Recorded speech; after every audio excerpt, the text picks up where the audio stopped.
恭请大德圣听，为此法会及一切众生，请转妙法轮，教导我们如何了生脱死，离苦得乐，殊证无生。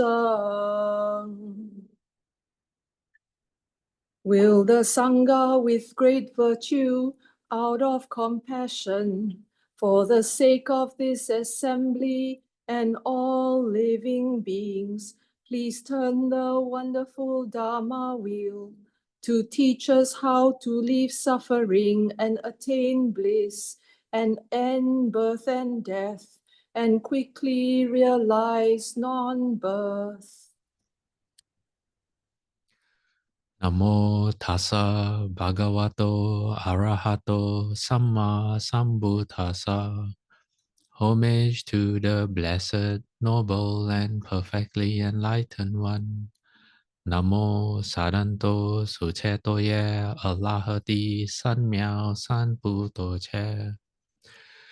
无上甚深微妙法，百千万劫难遭遇。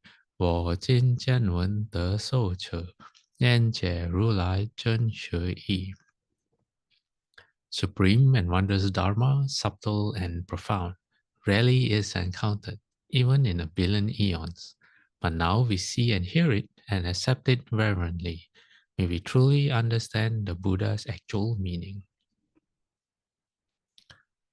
Namo, quelling disasters, lengthening life, Medicine Master Buddha. Namo, quelling disasters, lengthening life, Medicine Master Buddha. Namo, quelling disasters, lengthening life, Medicine Master Buddha.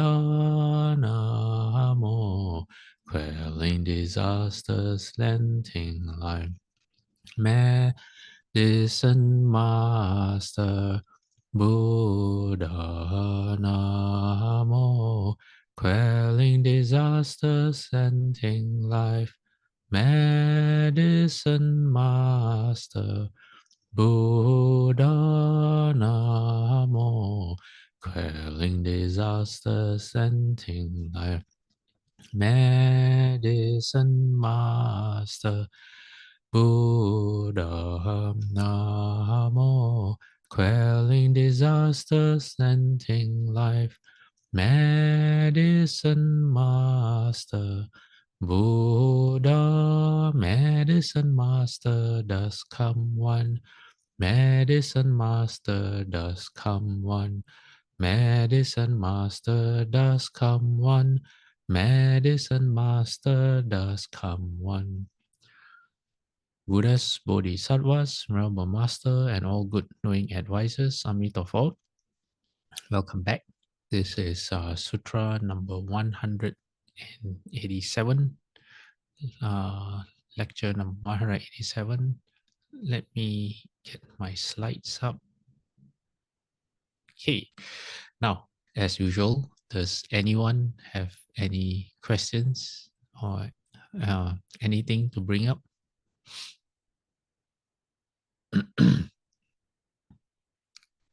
Anyone? No? Okay, what we're going to do today is we're going to continue from the previous few weeks, where we are going to look at the benefits of offering certain things, okay, at the Tathagata Stupa. Tathagata Stupa or a Buddha Stupa can also mean a monastery, okay, and then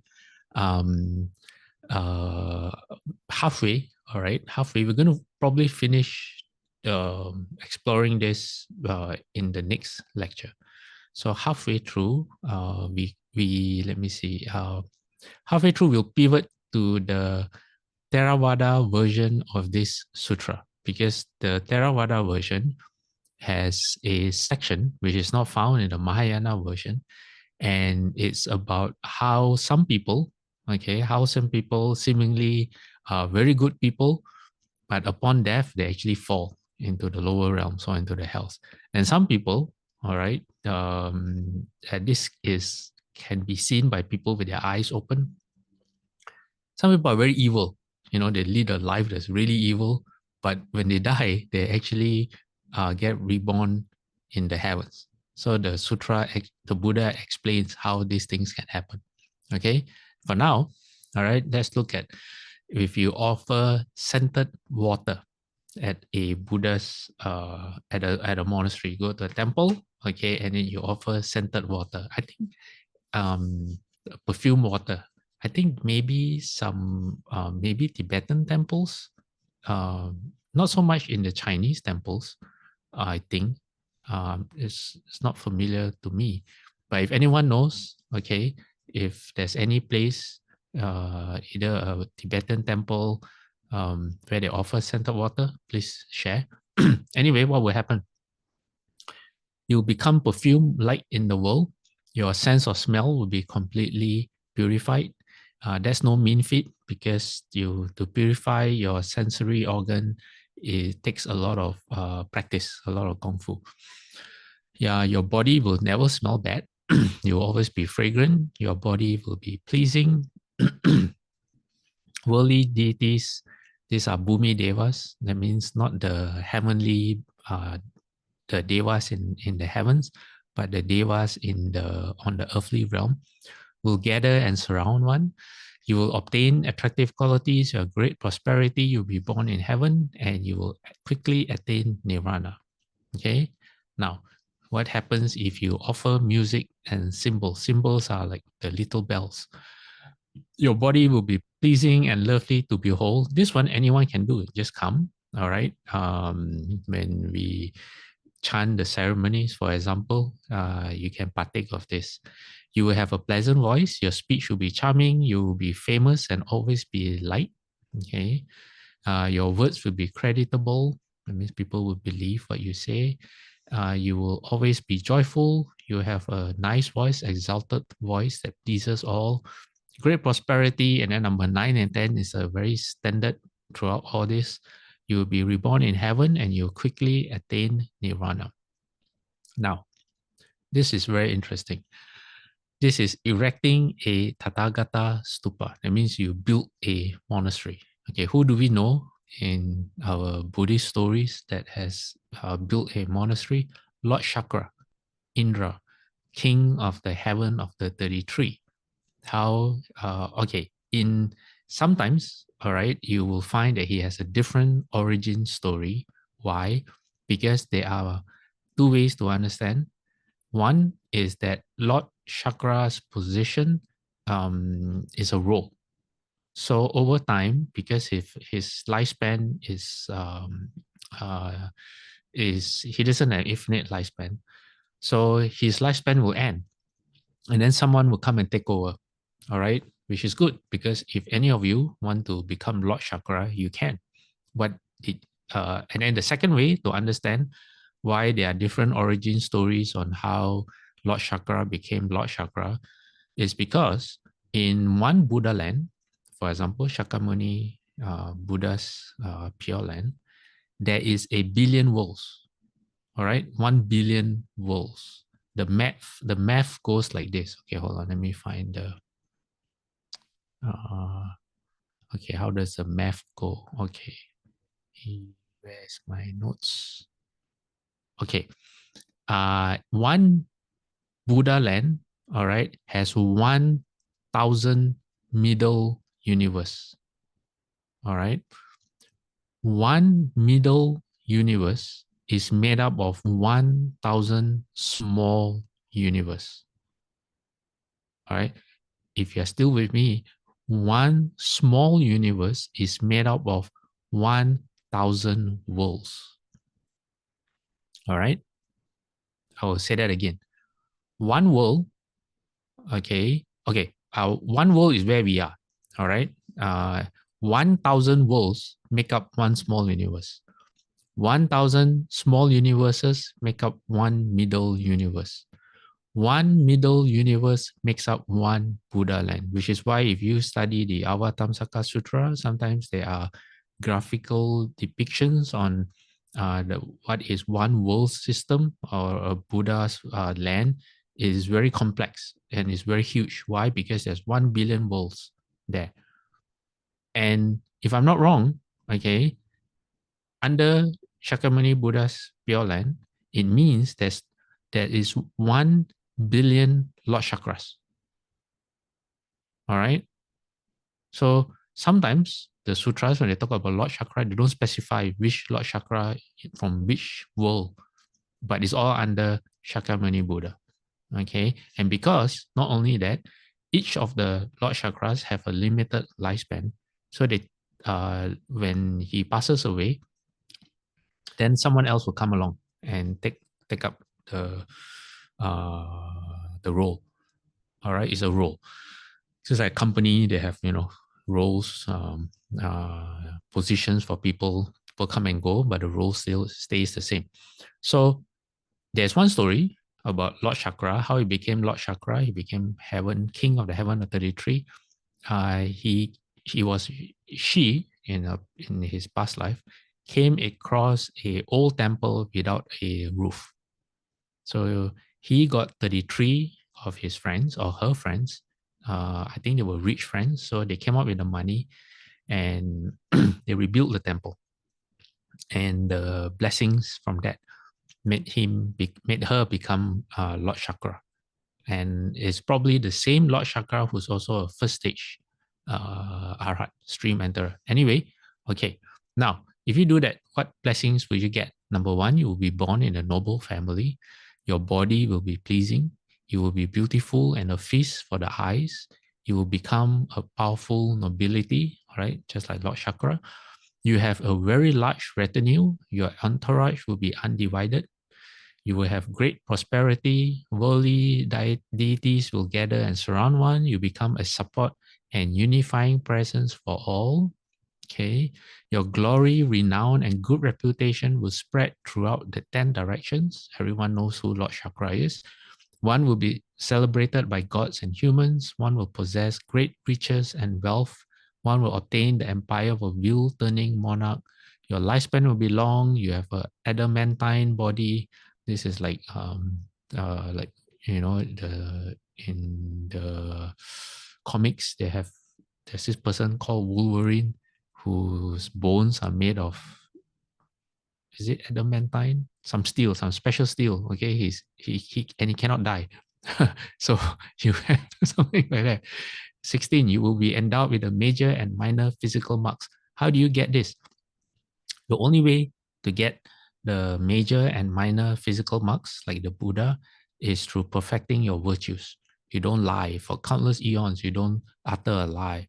And then I think your tongue will be long, like the Buddha's tongue. So only by perfecting virtues. You'll be reborn in heaven and you will quickly obtain nirvana. All right?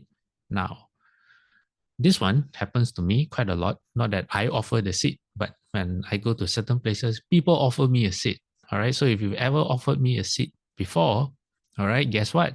You will enter a high rank in the world. You'll become praiseworthy. Your glory, praise, renown, and good reputation will spread far and wide. You will have much happiness and satisfaction of mind. You'll be furnished with a carriage, a cushioned seat, and servants. Holy deities will gather and surround one. You have great prosperity. You become a powerful notability. Number 9 and 10 is the standard. Actually, seems like there's a trend from number 6 onwards. Seems to always be the same. Okay, now interesting, right? Okay, next one is what you offer shoes. All right, you will never lack a carriage. That means you always find it easy to get around. Your legs will be excellent and well formed. One will persevere when traveling on a road. Your body will not get tired. When walking, your feet will not be injured by thorns, gravel, or rocks. Okay, sometimes, especially when the Pure Land is mentioned, or in Mahayana Sutras.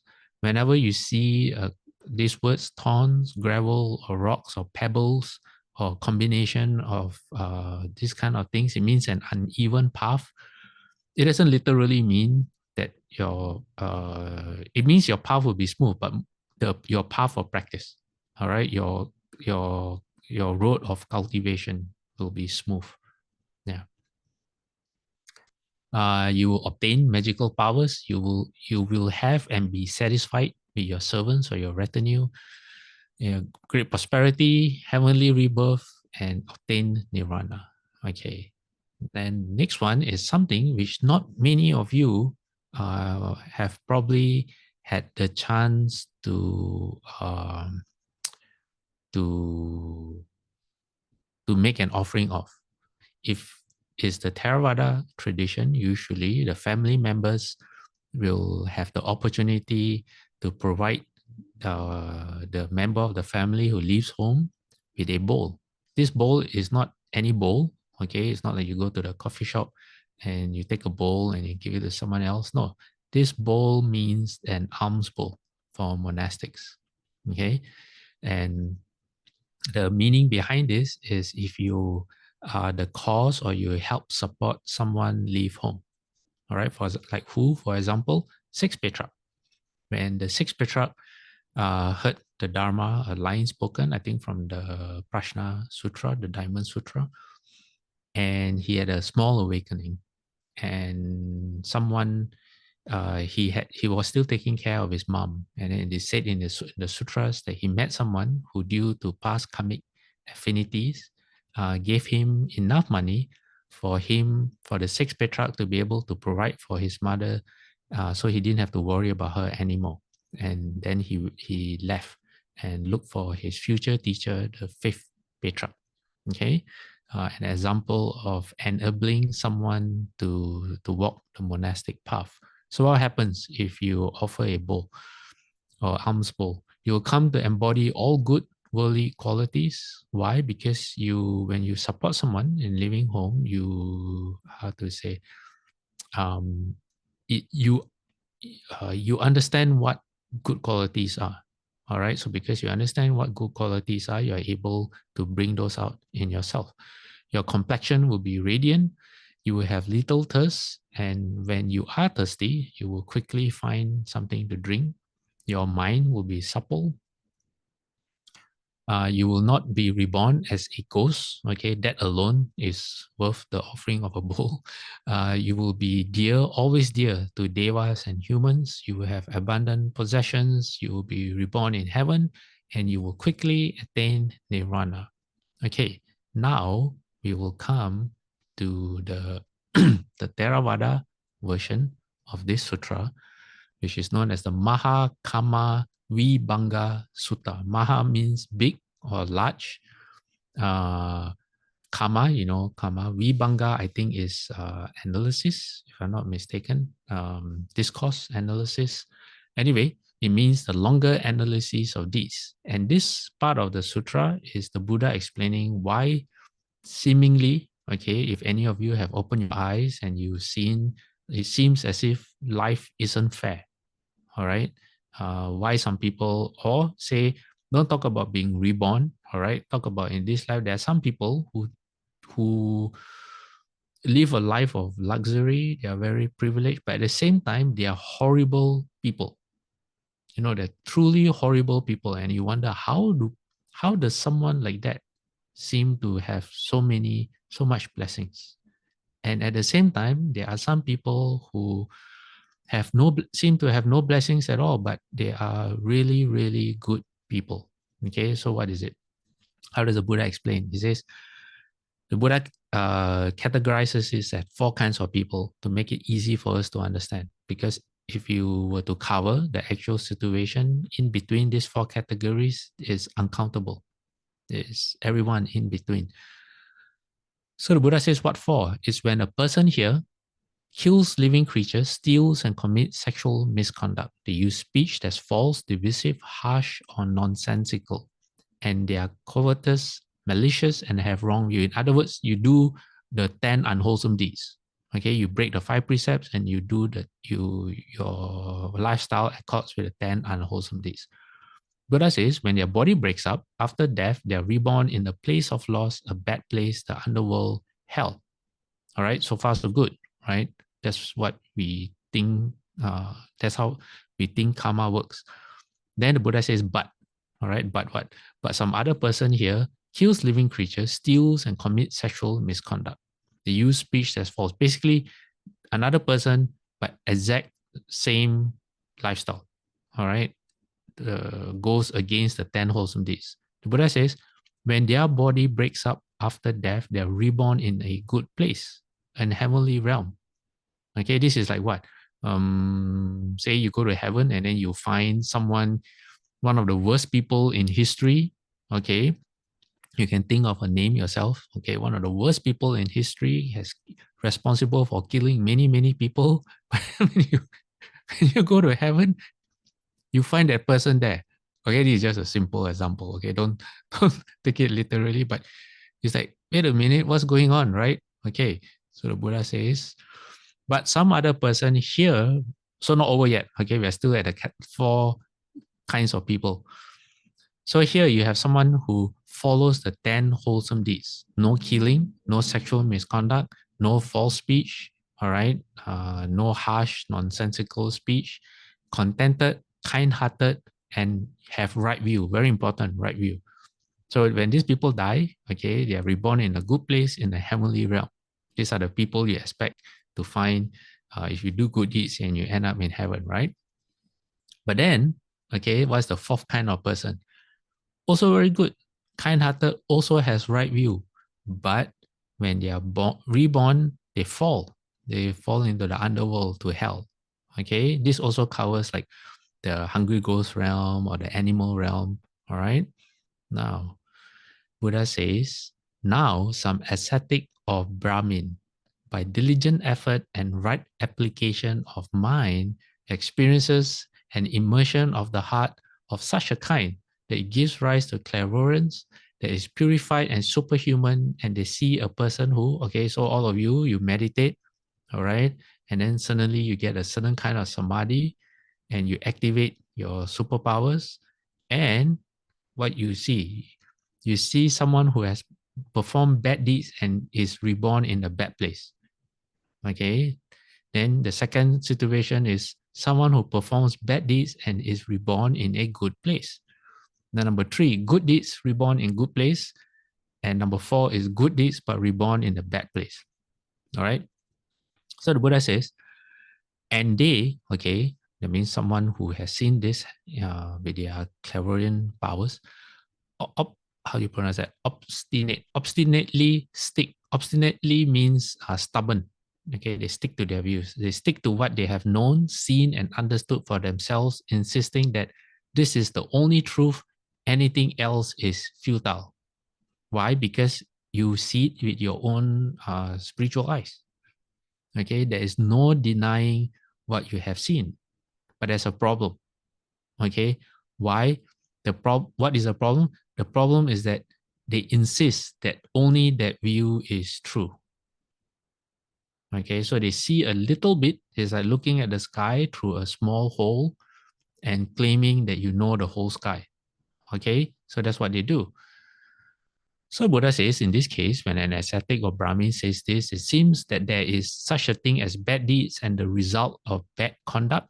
The Buddha approves. Say the Buddha says, I grant them that. That means they're not wrong. They're right. They have a point. And then when they say, I have seen a person here who killed living creatures and had a wrong view, and after death they were reborn in hell. The Buddha says, yes, what they say is correct.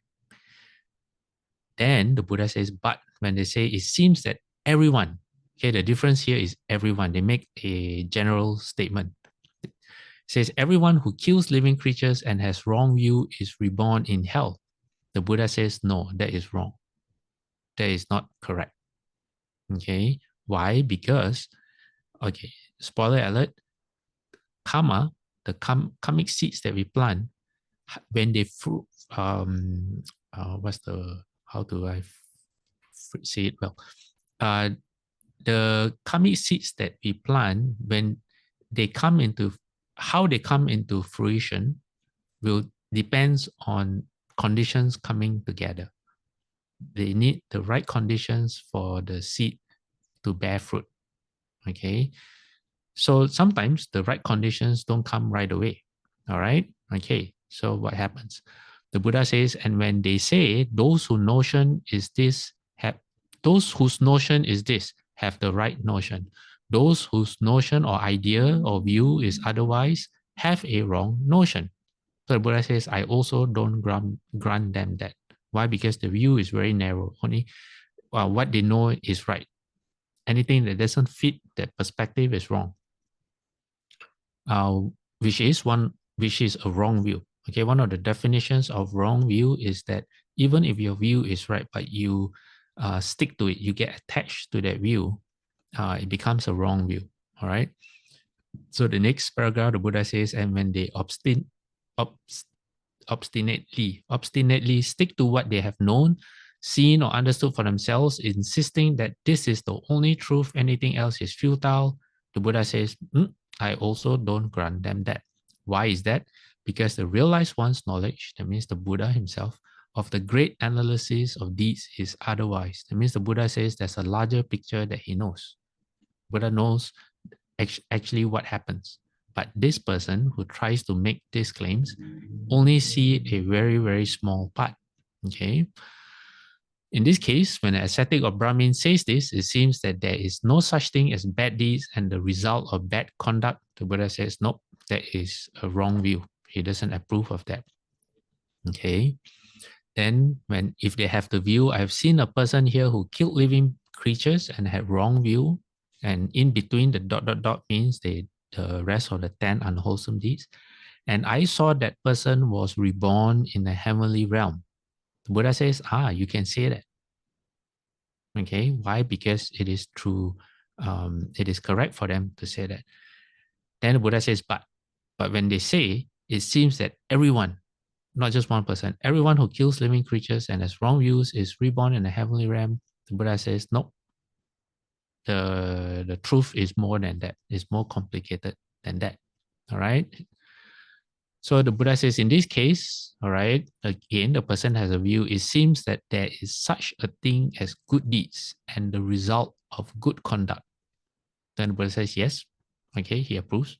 And then when they say, I've seen a person here who refrained from killing living creatures, they follow the 10 wholesome deeds, they have right view, and that person was reborn in the heavenly realm, the Buddha says, yes, can.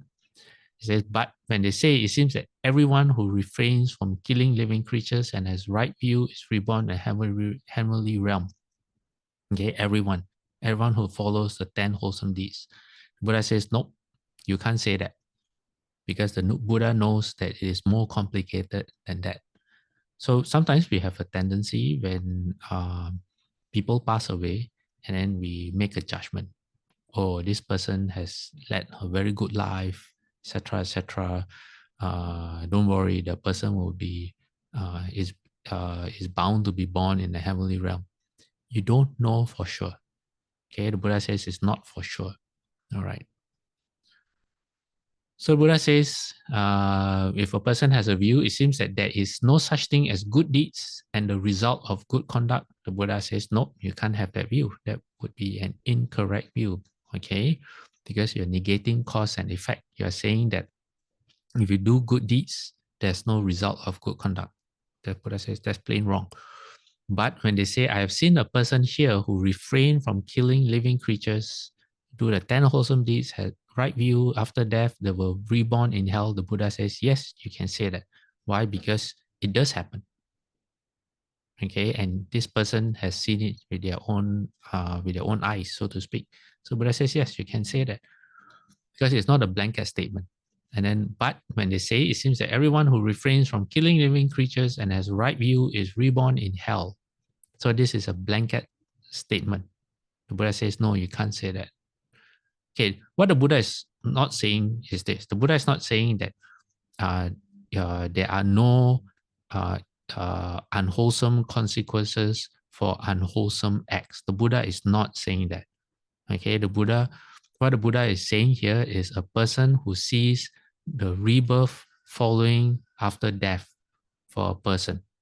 Okay, a person who has done a lot of good deeds, okay, follow the precepts, follow the 10 wholesome deeds, but through their own ability to see through their spiritual eyes, they see that this person is reborn in the hell realm. Okay, immediately. This is this kind of situation. Not that this person will never be reborn in the hell realm, all right, or in the bad, unwholesome realm. So again, the Buddha goes through the same application. The Buddha says those who, there are people who say those who know this are right, those who know something else are wrong. So they attach to their view. They say only their view is right. The Buddha said, nope, that's wrong. There's attachment to a view.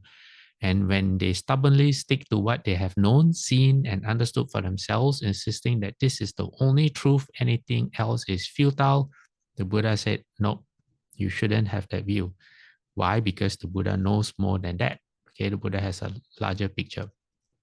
So now Buddha explains. He says, take the case of the person here who killed living creatures, who had wrong view, okay, a bad person, all right, and after death falls into a lower realm.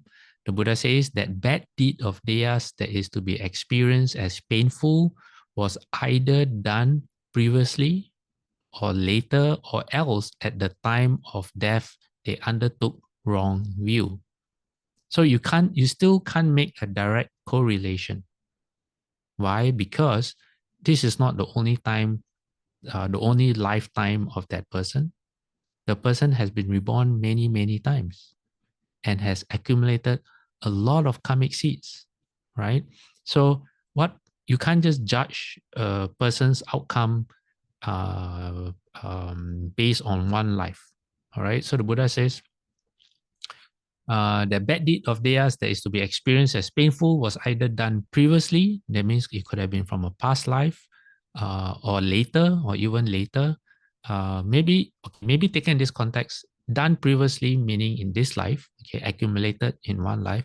Later means from past lives, or else at the time of death, they had wrong view. All right. And that's why when the body breaks up after death, they're reborn in a place of loss. Okay. So the Buddha says anyone who kills living creatures and has wrong view, and in between is a 10 unwholesome deeds, experiences the results of that in this very life, or in the next life, or in some subsequent period. That means if someone who in this life is extremely evil, okay, extremely evil, goes against the 10 wholesome deeds, that means they do the 10 unwholesome deeds, it is not for sure that they will experience in this life, next life, or some not for sure when the karma will fruition. Okay, it can be this life, next life, or in a future life. Okay, it does not have to be immediate. That means in the very next life. Now the Buddha says someone, okay, who has done the unwholesome deeds but is reborn in the heavenly realm. So the Buddha says that why is that possible is because that heavenly karma, okay, was done either previously or later, or else at the time of death they undertook right view. And that's why when their body breaks up after death, they're reborn in a good place in a heavenly realm. All right. But anyone who kills living creatures and has wrong view experiences a result of that in this rare life, or in the next life, or in some subsequent period. That means, all right, the karma, the resulting from your unwholesome deeds, will not go away. Okay. When the conditions are right, they will come to fruition, and you still have to undergo those actions from your past lives, all right, your past actions. Then the Buddha says, now another take the case of the person here who refrained from killing living creatures, had right view, and who is reborn in the heavenly realm. Then the Buddha says that good deed of theirs that is to be experienced as pleasurable was either done previously or later, or else at the time of death they undertook right view. So it's again not for sure. And that's why when the body breaks up after death, they're reborn in a good place, a heavenly realm. Anyone who refrains from killing living creatures and has right view experiences the result of that in this very life or in the next life or in some subsequent period. So someone who in this life is a very good person, when they die and they get reborn in the heavenly realm, it could be not because of the good deeds done in this life, it could be done from previous lives, but all the good deeds that the person has done in this life will come to fruition later when the conditions are right. Okay, you all get that? I know it's a bit confusing because the formula repeats itself quite a bit. Then the Buddha says, now take the case of the person who has refrained from living creatures and have right view and who is reborn in hell. All right.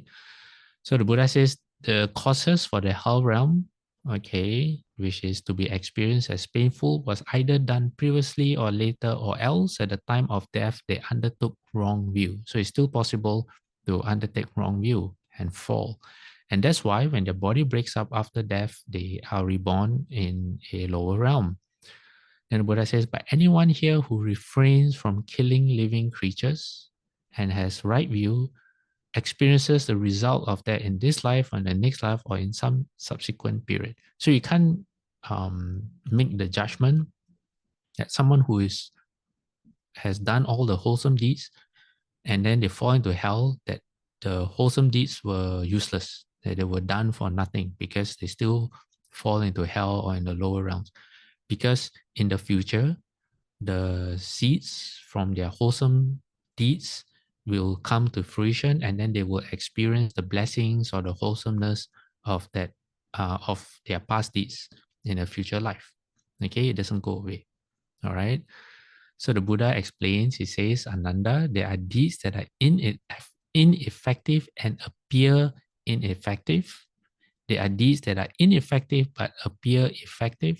There are deeds that are effective but appear and effective and appear effective, and there are deeds that are effective but appear ineffective. In other words, it's very hard to judge. Shufu says that karma, cause and effect is extremely complicated, and we can't just even if you have clairvoyant powers and you can see what happens after a person's death, you can't draw a direct correlation between now and then, because there's many lifetimes, many karmic seeds that come into play. Shufu said there are some people who emulate the lifestyle of dogs and cows because why? Exactly like this situation. There's a person who meditates a bit, open one of his spiritual eyes, and he sees that a cow upon death is reborn in the heavens as a heavenly being. So he makes the conclusion that, oh, if a cow can be reborn in the heaven, I would just act like a cow. Or they see a dog, a street dog that has died and gets reborn in the heavens, and they make the same conclusion. So they emulate the lifestyle of a dog or a cow, thinking that that will lead them to heaven.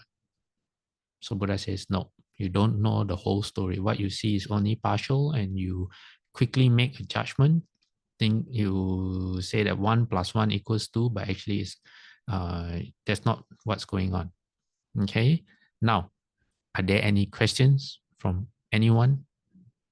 I bet there will be.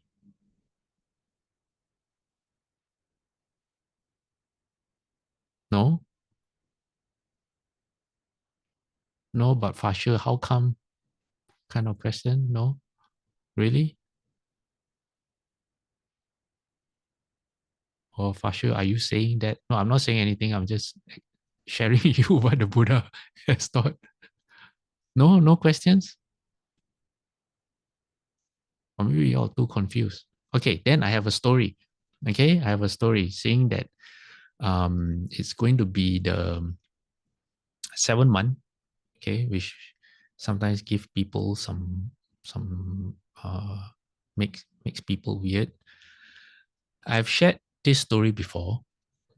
It's about transference, it's about rebirth in the hell realms, and a few other principles. Okay. And I thought it would be fitting. Saha says, let me see, I will ask my question at the end of the lecture. Uh, Saha, technically, yes, the lecture is still going on, but we are moving to a different topic. Do you want to ask your question first?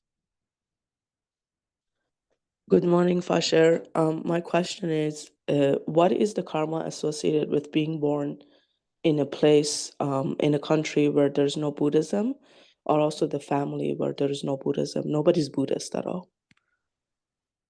Oh, I can't answer specifically to your question right now because I don't recall. I may have read it before, but I can't recall. Does anyone know the a sutra reference to Saha's question? It's known as one of, okay, what I know is that it is known as one of the 8 difficulties or 10 difficulties. It's known as one of the difficulties to be reborn in the place where the Dharma is not found. And usually that's related to Uttara Kuru, one of the 4 continents where the Dharma doesn't exist there. But from our perspective in Jambudvipa, it would be born in any of the countries where you would have a hard time learning Buddhism. Yeah. What are the causes? I don't know. Maybe if we look at people, okay, don't talk about people who have no choice in learning Buddhism. If we look at the people who have ample opportunities to learn about Buddhism, there is no shortage of temples, Theravada or Mahayana, where they are from. Okay, and now with the internet, you can go online and find different sources of the Dharma. I guess it's because they haven't planted affinities with the Dharma. They look at religion as a salvation. Their mindset or their perspective is such that they are very comfortable not they are comfortable with the idea that there's a higher being that's in charge of you, that's calling the shots. And you, in order to get a favorable afterlife, you have to appease the higher being, depending on and there are many belief systems that subscribe to that. I guess for someone who their mindset is very comfortable, there are many Buddhists like that too. Many Buddhists who don't investigate the sutras, they go to a temple, and if their mindset in front of the Buddha is, if they were born in a different culture or different country, and you substitute the Buddha for a cross or for a different religion, they feel equally at home. Why? Because their mindset is, Buddha, please help me. And they are not at a stage where they realize that they are responsible for their own transformation, and they're responsible for creating the habits and the commit seeds that mirror who they want to be. For example, a bodhisattva or the Buddha. So not many people are prepared are prepared. They don't have the mental aptitude or the affinity where they they realize that only they are responsible for themselves. Of course, you get help from the bodhisattvas, but you have to put in the effort in your practice. That kind of view is difficult to accept for many people. So if you, in your future lives, you want to have the correct attitude towards, so that when you encounter Buddhism, you feel drawn towards it, it is to have right view, which is the understanding of cause and effect. All right, that's what I have for you right now. Okay, so I asked someone at the temple, they said it's because of too much killing from past life. I've never, killing, of course. When people say things like that, yeah, it's kind of true, but at the same time, yeah, I wouldn't, yeah, you can say same goes for lying, you go, because if someone doesn't believe in Buddhism, they would not follow the precepts. They will not follow the 10 wholesome deeds. I guess that's the principle. Yeah. Okay. But that person's reply to you seems to be very specific. Okay. Yes, Saha, of course you can talk. The reason I asked this question because the temple I go to, or in general, any Buddhism, I really envy people who can speak Mandarin Chinese, who can understand the Buddha Dharma in Chinese language or in general, just because it's much easier than not understanding it in Chinese. Because when I practice in English, I find that English versus Chinese, it's a lot of difference. And I really I always wish that I could speak Chinese so I can understand the Buddha Dharma in a more clear way, I guess. Okay. Well, I kind of understand what you mean, but I don't speak Chinese and I don't understand Chinese. I'm not saying that that's a good thing. I'm just putting it out there that it hasn't stopped me. But if you really want to, there are people who invest time in learning Chinese and they do benefit from being able to study the Dharma in Chinese. Okay, but not knowing Chinese, I mean, of course, if I knew Chinese, my understanding will probably be better or deeper, but I don't know. Okay. All right. So Livan says, hence we should make aspirations to be reborn where we can encounter the Buddha Dharma. Yes, Pure Land. That's why we want to be reborn in the Pure Land, where everything speaks the Dharma. Okay. Now, okay, any more questions? No? Okay, interesting story time. Okay, very interesting story. I've shared this before, but it's interesting, so we can listen to it again.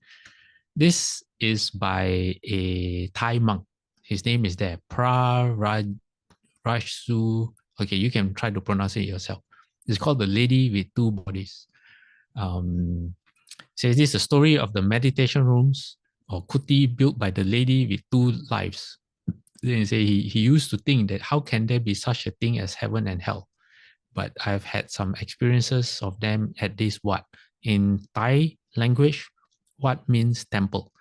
So he says when he came to live there in 1956, 1957, there were no meditation rooms and he didn't teach there yet because he said he taught meditation since 1952 for a long time before coming to this wat and becoming the abbot. It was only after the case of the lady with two lives that he was able to begin building meditation huts, as he has done ever since. So he says he will tell you the story of Mr. Pune and his wife Sa-ing. He said Pune had ordained as a monk for 2 or 3 rains retreats. He could chant the Patimokkha, that is the precepts of a monk, and had practiced meditation. Okay. When he disrobed, he married Sa-ing and they had 2 children together. And he was a wealthy man. They lived in a particular place, in a particular province. He had a kind and virtuous heart. Okay, so this is a true story, okay? He liked to chant and pay respects to the triple gem. Sorry for the, not triple gem. So Poon was a good guy, okay? Very good guy. Following from our previous slides, he followed the 10 wholesome deeds. Okay. But Sa-ing was coarse and deceitful. So Sa-ing is the opposite. She didn't follow the 10 wholesome deeds. And then this monk makes a kind of like a, I don't know, like a politically incorrect observation.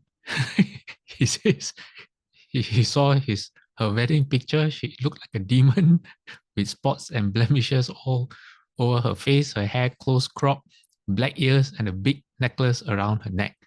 Wherever she went, she would steal something. One day, she went to a party for one of her nephews who was going to ordain as a monk, and she stole some gold from the house. Then she accused a relative of Poon who was poorer of taking it. Okay, it's really making a point here. They beat him until his jaw was broken and accused him of being a thief when in fact it was Sa-ing herself who had stolen the gold. But no one would believe that she had done so because she was already quite well off, because Poon was a rich man, rich farmer, landowner. Then he said this was how bad she was, after making the fact that physically also she looked really like a demon. And then as is all this not enough, he said she couldn't chant because she couldn't read. Poon did all the chanting for both of them. He was a good husband to her. He wouldn't look at her in a bad way. He wouldn't criticize his own wife and children. Then he said they were farmers. They had many hundreds of rye. Rye probably means hectares or acres of land, because they were hardworking. They had everything they needed. Okay, then so the story goes on. Time to go to the field. Poon would stay with his mother, probably to take care of his mother. Then the wife would go to the fields. Okay, and what would the wife do? The wife would get her workers to go and steal the rice from the neighboring fields that didn't belong to her. All right, she wanted more rice. So this monk is just trying to, in case you haven't noticed, to say that this wife sighing, not only did she look like a demon, but her behavior was demon-like as well. Okay, and they were so rich that they could actually make loans to other people. Okay, so that year she was with child. She felt anxious and restless, and a feeling that this year something bad was going to happen, and that she would be visited by illness. So because of that, she buried her gold waist chains under the hut, afraid that her hired hands wanted to steal them. This was how selfish she was. Why? Because if she died, okay, or if she fell ill and she can't use them, no one else should have them too. So unfortunately, during childbirth, she and the wife died. So when she died, Poon organized her funeral. He, having harvested all the rice, he sold part of it and to make a chatiya of sand as an act of merit in the name of Sai. I think that's a metaphor for making an offering to the Buddha. Then later on, he decided to, if anyone knows what is a chatiya of sand, okay, please enlighten the rest of us. And he says later on, he decided to offer one of his two houses to a wat, that means to a temple, to use as a kuti or meditation hut. Then the abbot agreed to his idea, and then Poon went about building the kuti. When he was finished, he celebrated it with a troupe of more lam singers and some shadow puppets. Okay, for you, those of you who are children of the 40s to the 70s, you would know what is shadow puppet. In Malaysia, we call it wayang kulit.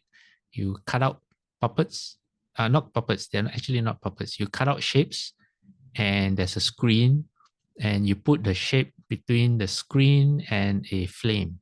It used to be candlelight. And the people on the other side of the screen will see the shadows reflected on the screen. And that was entertainment, cutting edge entertainment for that time.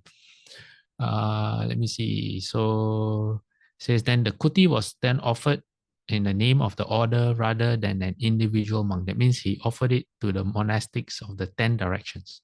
Okay. Having done that, he dedicated the merits to his wife.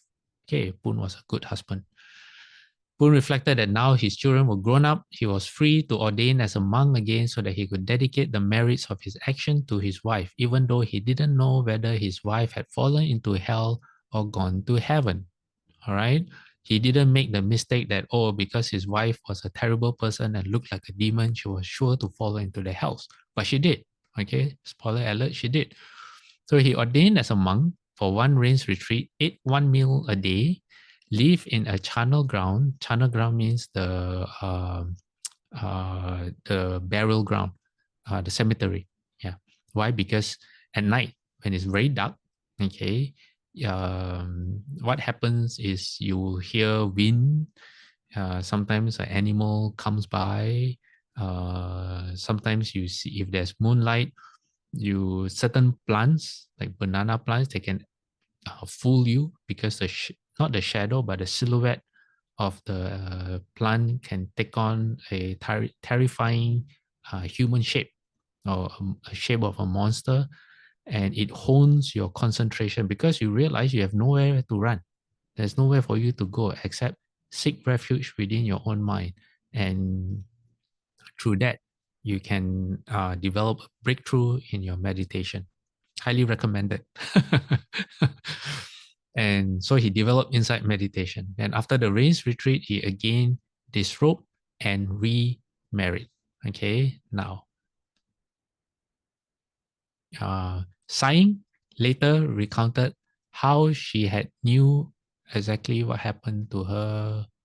Wait, let me see. There are some slides missing. Okay. Okay. You know what? I'll just ad-lib the rest. Okay. Alex says that what is a chatia of sand? Okay. I will share screen with you all. This is what Alex found. A chatia of sand is known as a sand pagoda. They are temporary pagodas or stupas erected from mud or sand as a means of cultivating Buddhist merit. This practice is common to Theravada Buddhists throughout mainland Southeast Asia, primarily in Myanmar, Laos, and Thailand. So there you go. There are pictures as well. Okay. All right. So coming back to the story, how do we know this story? It's because when the husband made all these offerings, okay, Sighing was in the hell realm. And apparently, when she was in the hell realm, she was to stay there for 100 years. Oh, let me see. Hold on. Okay, here. All right. In the next slide, it talks about it. It says she was supposed to stay there for 100 years. And this is very interesting because this is where there's a crossover with Earth Store Bodhisattva. It says on observant days, a monk in the Thai tradition, he's known as Phra Malai, okay, would come to teach the hell beings. Now, if you are Mahayana, you will say, oh, Phra Malai is just Earth Store Bodhisattva. Because why? Earth Store Bodhisattva is always depicted as a monk and he goes to the hell, right? So they might be the same, they might be different. In Thai tradition, Phra Malai is if you are from the Sri Lanka tradition, you will say that, oh, Phra Malai is actually an arhat from Sri Lanka whose name is Maliya Deva. Maliya Deva. Yeah, who was supposed to be the last known arhat of Sri Lanka. Yeah. So, do we know? Don't know, but it doesn't matter. They might be the same person. They might not be the same person. But if how to say, but that happens. Okay, so it says in hell they make the hell beings chant and pay homage to the triple gem. All right, so some hell realms they are trying to help you. So Sighing had never chanted in the human world, but after being in hell, she could recite all the chants fluently. Then Phra Malai went there to teach them about karma, right view. He thought that in the hell realms, you have to chant and practice vipassana meditation just as a human would. There's a typo error. There's supposed to be would. Okay. Now what happens? Each time her husband created merit on her behalf, the hell guardians would let her know and inform her that her punishment was reduced. After everything her husband had done, her sentence was only 20 years. How did that work out? Okay. And then they said the sentence, the remaining 20 years could not be reduced because of her karma of stealing. So how from 100 years become 20 years? When the husband sold the rice to make a chatia of sand, that gave her 20 years off. Then the donation of the house or the 2 houses in her name got another 20 years. And then the transference of merit by being a monk got her 40 years. So when he became a monk for 1 year and stayed in the cemetery, that alone, okay, that 1 year took 40 years of her stay in the hell realm. And I think all this was also made possible by the fact that she was practicing as she was in hell.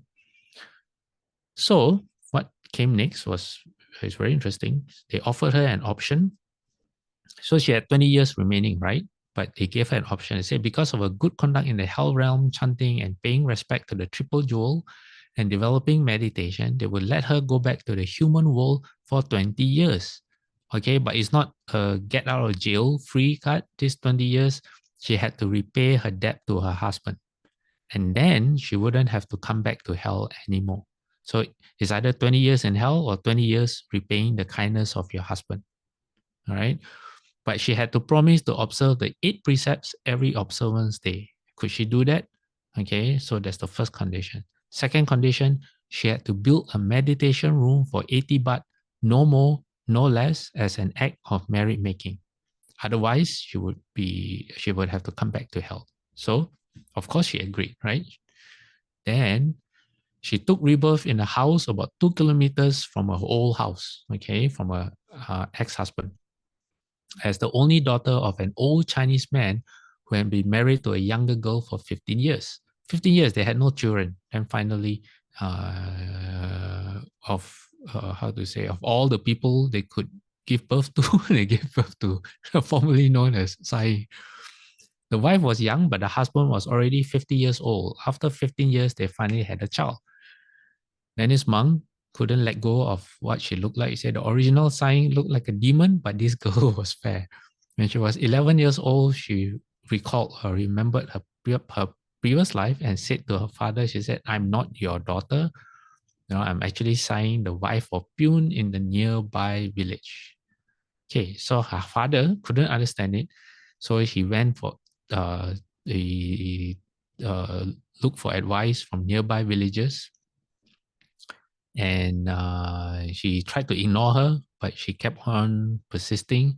So apparently, feeding her eggs from birds that had strayed from the nest and eggs that had gone bad was supposed to cure her, but it didn't make her forget.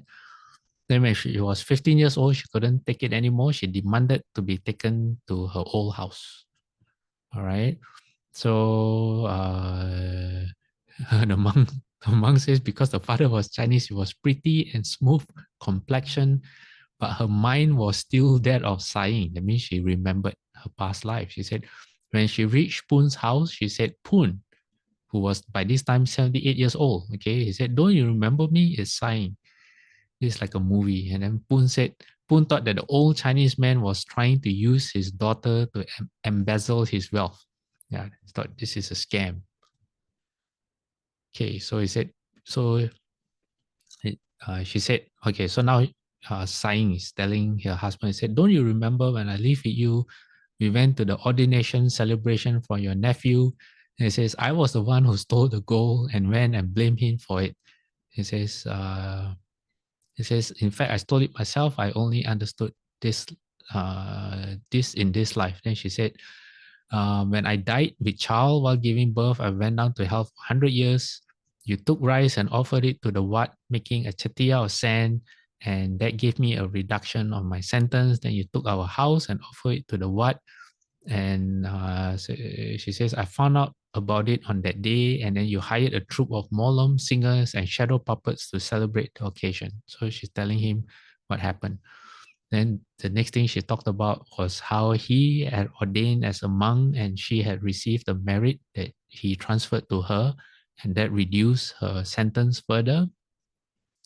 And I said, apart from that, my taking birth now is through reducing my punishment, but there are 20 years that cannot be reduced because I made a lot of bad karma, stealing the gold and stealing the rice from the neighbors' fields. They could not forgive these actions, meaning the hell officials. So I have to come back to live with you. I promise the guidance of hell that I will observe the 8 precepts on every observance day and build a meditation kuti for 80 baht. Okay, when here they say observe the 8 precepts, and not just blindly following the 8 precepts, okay? It means that you follow the 8 precepts so that you create the conditions that are conducive for meditation, and then you meditate. That's what it means when they say observe the 8 precepts, okay? Now, the husband just listened to her, but he couldn't yet bring himself to believe her, just like any reasonable, logical man would not. So the wife, okay, then said, because she had to prove who she was. She said, "Is my engagement dowry of gold still here?" There were 2 waist chains weighing 8 baht each. And the husband said he couldn't remember where they were. And so his ex-wife said, "Is the hut in our fields still there?" So he said that the hut in the fields isn't there anymore because a long time had passed. At least 15 years had passed. Says, "Because I have divided the fields up between our children and they are all married now." Then she said, "Okay, but is the tree, the particular tree, the kratom tree, still there?" And he said, "Yes, it's still there." So she took them all to the fields. She dug at the tree, and there was her gold chains that she buried. Okay. And because it was a wedding gift from her husband, he recognized the gold chain. So he was convinced that, oh, this strange young woman was indeed my wife. So Alex said, "Are the observant days in Theravada the same as Mahayana?" Yes. In Mahayana, are there standard observant days? Yes.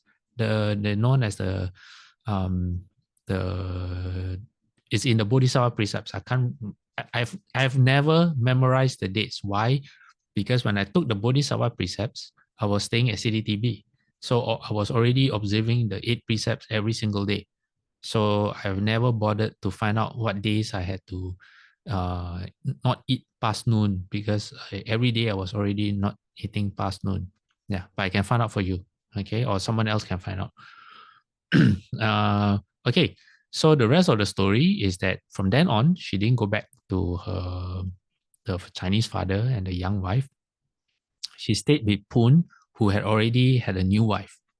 Okay, and then they took the gold chains. They went to Bangkok to build the meditation hut, and this is where the story comes. This is where the abbot, the person who's telling us the story, who wrote this story, met them. So they met a relative who directed them to the temple where he was the abbot, the person recounting the story. So that was how we got our first meditation hut, and it cost exactly 80 baht. After that, I visited them at their house and saw the gold chains as well as their wedding photograph. So I saw her looking like a demon. So after that, Poon began to come down with paralysis, and he had to be spoon-fed and washed down. It was Sai who looked after him. The second wife didn't do anything. She went to live in another house. Sai looked after him very well, even though she was a young lady living with such an old man. After 4 years, on the very day she reached 20 years of age, Sai died immediately after making food offerings at the wat. I let so this monk who's telling the story actually said the prayers at a cremation ceremony. And then he said, when Sai died, Poon was already more than 80 years old. As soon as Sai was cremated, Poon passed away. Oh, I always thought that Poon passed away first, and then right after that she had a heart attack, but actually it was the other way around. So Poon died right after she died, and in another 2 years, his second wife died. I'm not sure why that's relevant. Now their family is scattered around. So he said, just recently I went to give a talk at Tathagata Helmet. There was still a man there who knew of this story. He was 91 years old. He was the old yes, I don't know how to pronounce that word, head of the Ampo Phra Malai, a very senior revered monk. He was a Chao Kun. He passed away a long time ago. So he's verifying his story. Okay, so that's it. There's this story for the to prepare you all for the upcoming 7 month. Okay. Now, any more questions from anyone?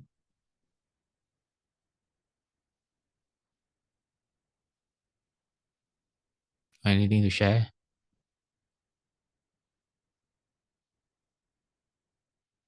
No? Okay, in that case, we shall transfer merit. Okay. Here's my slide. Okay, does anyone remember last time which transference or merit did we do? Abhayagiri. Abhayagiri. Okay, so then we shall do our usual one. Okay. Thank you. Was that Levin? Thank you. Oh, okay. May every living being, our minds as one and radiant with light, share the fruits of peace with hearts of goodness, luminous and bright. If people hear and see, our hands and hearts can find in giving unity. May our minds awake to great compassion, wisdom, and to joy. May kindness find reward. May all who sorrow leave their grief and pain. May this boundless light dispel the darkness of our endless night. Because our hearts are one, this world of pain turns into paradise.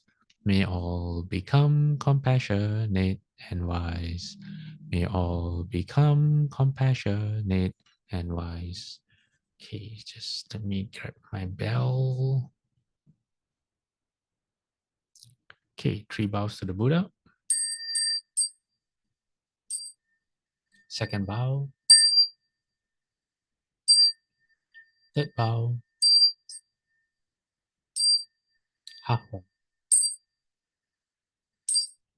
Bowing respect to the Venerable Master.